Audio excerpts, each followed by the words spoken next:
Voy a contaros algo que me pasó un día de octubre del año 1966. Era a última hora de la tarde y era en un autobús escolar. Yo era un niño de 6 años. En ese autobús regresaba de la escuela a casa. Mi casa era la última del trayecto, por lo tanto me aburría. Y decidí abrir sobre mis rodillas un cuento que ese día la señorita, la profesora, nos había repartido a todos los alumnos de párvulos, estaba enseñándonos a leer. En la parte superior de cada página había un dibujo. En la parte inferior, una línea de letras conformaban unas palabras que nos dijo ella que significaban lo mismo que el dibujo representaba.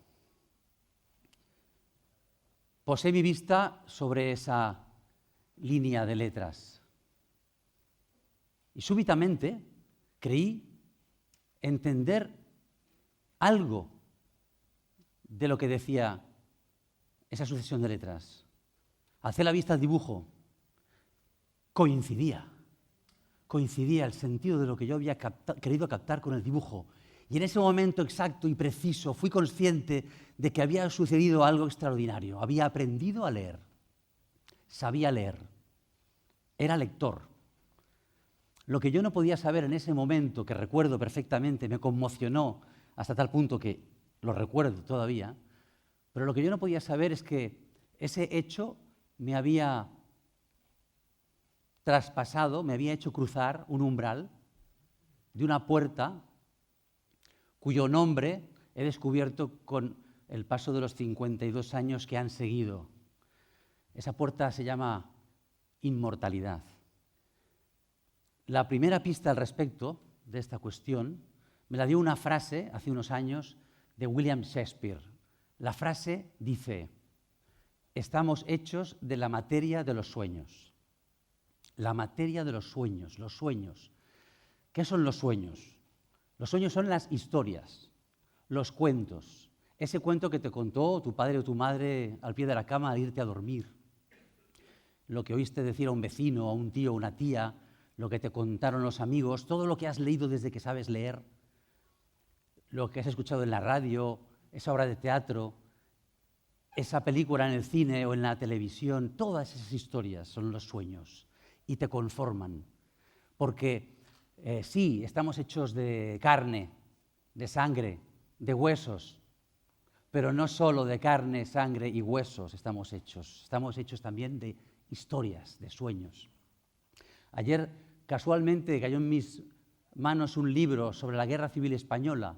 Contiene la carta que una enfermera remitía a sus superiores pidiéndoles gasas, algodón, pinzas, yodo para ese hospital en el que convalecían jóvenes soldados con heridas de guerra, con brazos y piernas amputados.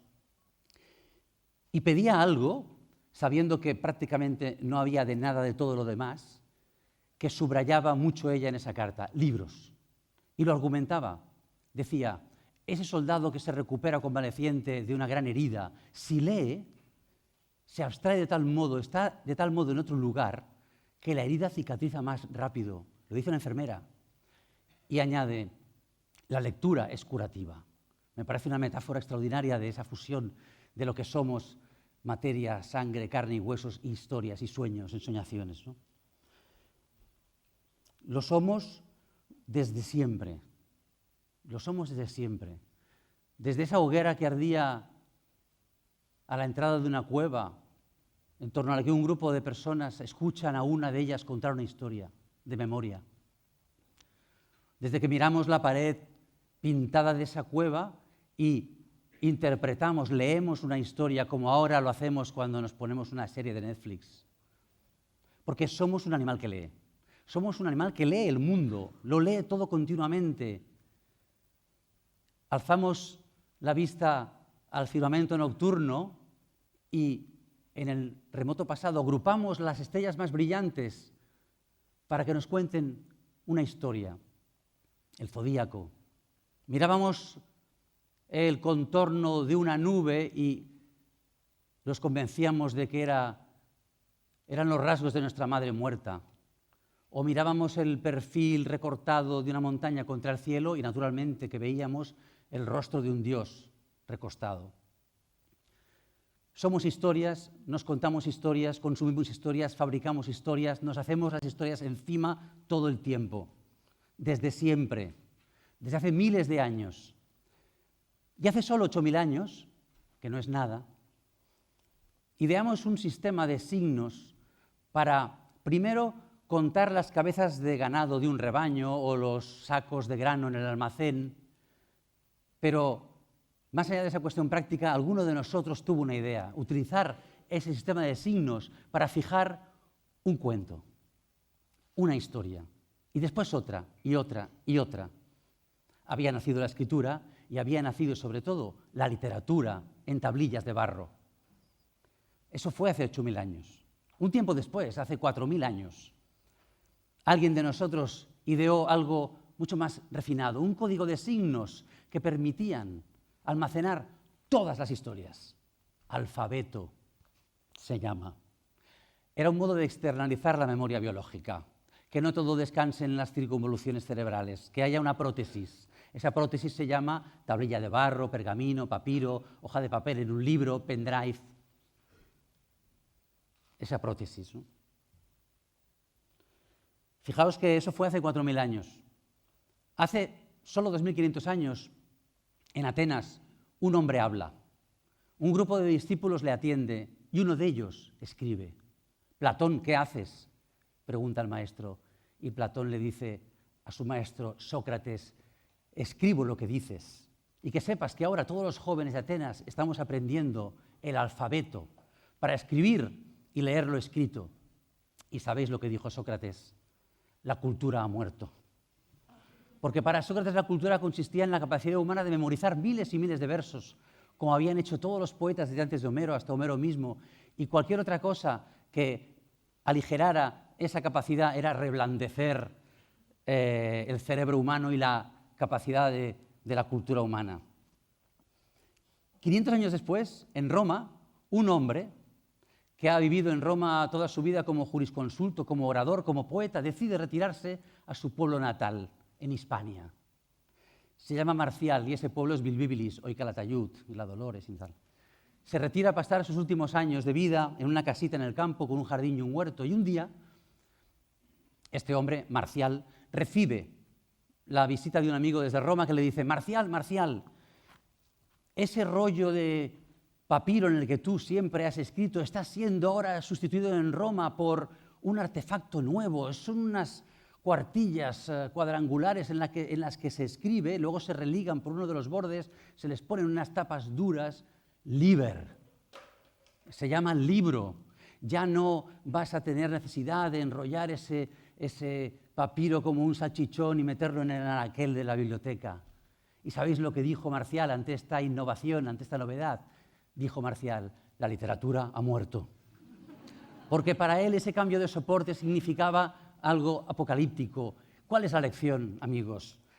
Sócrates, Marcial, no tenéis razón, la cultura nunca morirá, la literatura nunca morirá porque va con la bestia. Está en nosotros, va con el animal que somos, que leemos y que ideamos maneras de fijar historias. Y ahora os diré algo, contagiándome del conservadurismo reaccionario de Sócrates y de Marcial, os diré, el libro, creo yo, que el libro es la tecnología más sofisticada que el ser humano ha ideado para almacenar historias.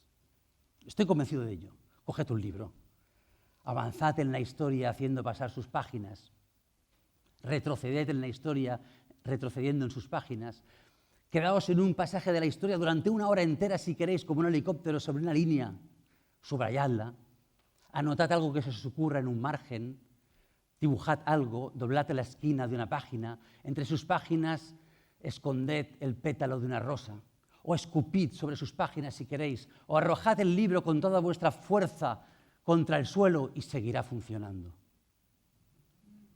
El libro. Yo era un niño que leía, ya os lo he dicho, aprendí a leer. Mi padre irrumpía en la habitación y decía, apaga la luz, no leas, deja de leer, tienes solo 2 ojos para toda la vida, te vas a quedar ciego. Yo obedecía, apagaba la luz, Pero cuando oía alejarse sus pasos por el pasillo, bajo las sábanas, encendía una linternita y seguía leyendo. Papá, ciego no me he quedado, pero 10 dioptrías en cada ojo sí me las he ganado. Y así, leyendo esos libros, he sido un niño descalzo a las orillas del Mississippi y me he llamado Tom Sawyer. He sido un niño sobre una balsa acompañando a un negro fugitivo esclavo y he sido Huckleberry Finn. Y dejándome arrastrar por las corrientes en otra balsa que se llama Kon-Tiki, he llegado a una isla remota del Pacífico y he naufragado, pero me he salvado llamándome Robinson en otra isla. Y he sabido que la palabra mar contiene todos los mares del mundo, todos los seres invisibles que nadan bajo las profundidades abisales y los visibles que cabalgan en las espumas. Y he sabido que en la palabra mar están también todos sus ahogados sin nombre. Era un niño que leía. Yo os diría, no le digáis nunca a un niño, lee, porque si le decís a un niño, lee, le robáis la magia. Porque eso es un misterio, es un hallazgo, es un encuentro, no se puede ordenar, tiene que suceder. Hablé acerca de esto con Roberto Calasso, uno de los últimos eruditos europeos vivos, que me dijo, incluso el dedo índice señalando un libro es contraproducente. Y le dije, entonces, ¿qué hacemos? ¿Cómo incitamos a nuestros hijos a leer? Bueno, me dijo, siembra libros por la casa, déjalos descuidados, reza para que el Espíritu sople sobre la cabeza de tus hijos. Porque el Espíritu sopla cuando y donde quiere. Bueno, en mí sopló. Y yo leía. Y leí algunas tardes, teniendo unos 10 años de edad, en casa de mi abuelo. Mi abuelo había nacido en un barranco en la Sierra de la Alpujarra, al sur de Granada. Pastor, labriego, analfabeto. Y una tarde levanté los ojos de ese tebeo o libro que estaba leyendo y vi que me miraba. Yo entonces no lo entendí, hoy lo sé. Me miraba con admiración, porque tenía un nieto que leía. Y ese hombre no había podido, queriendo probablemente, leer. No había podido. Ese hombre estaba hecho de silencios, callaba siempre, no hablaba nunca, era el silencio mismo. Pero esa noche, antes de acostarnos, habló y dijo una frase, una sola frase dijo.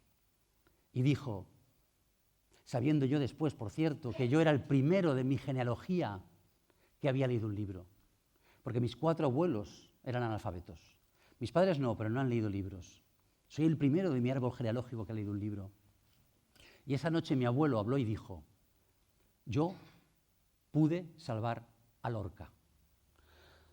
No entendí el sentido de esa frase, pasaron los años, mi abuelo murió, pero esas palabras, esas solas palabras, esas pocas palabras resonaron en mí de tal manera que acabé indagando, investigando, viajando, pisando la tierra en que nació hasta encontrar, descubrir, contarme su historia, la historia de mi abuelo, y convertirla ¿en qué? En un libro. Él nunca lo sabrá, pero esa mirada de admiración hacia su nieto, hacia ese niño que leía, movió a ese niño, muchos años después, a inmortalizar a ese hombre anónimo, analfabeto, que hubiera quedado olvidado para siempre en la oscuridad de la historia, no era nadie. Ahora os digo una cosa, es inmortal, porque está en un libro. Lo convierte en coprotagonista de un libro, junto a otro hombre que leía y al que él vio leer, Federico García Lorca.